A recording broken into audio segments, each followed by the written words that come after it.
G'day there, it's Duncan here. Today on A Tale of Two Court Cases, we head into the wild world of Australian law, where apparently common sense now needs a legal team and a therapy dog. First cab off the rank, the Victorian Lesbian Action Group. They wanted female-born lesbians only at their events. Pretty straightforward, you'd think. But after years of legal ping-pong, the federal court says the previous ruling got it wrong and the case goes back for another spin.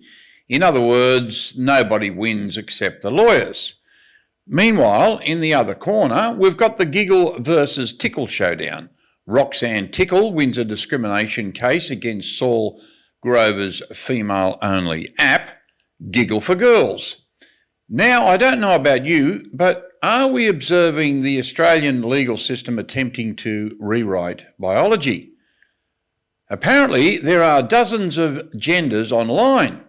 I stopped counting at 72.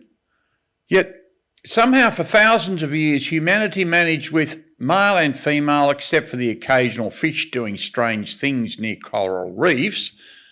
A lot of everyday Aussies are scratching their heads wondering how women fought for equal spaces and sport for generations, only to now be told these categories are somehow offensive if they stay female only.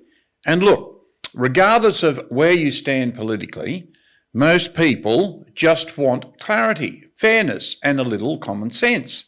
They don't want young kids confused by ideological spin about chest feeding versus breastfeeding while politicians argue over dictionary definitions.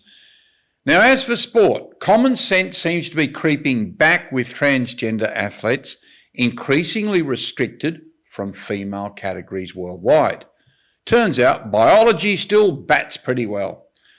And finally, I'll say this. I back Saul Grover's right to fight her case all the way. If people want to support her, they can head to the Giggle website themselves. Anyway, I'm just glad my mother was a woman.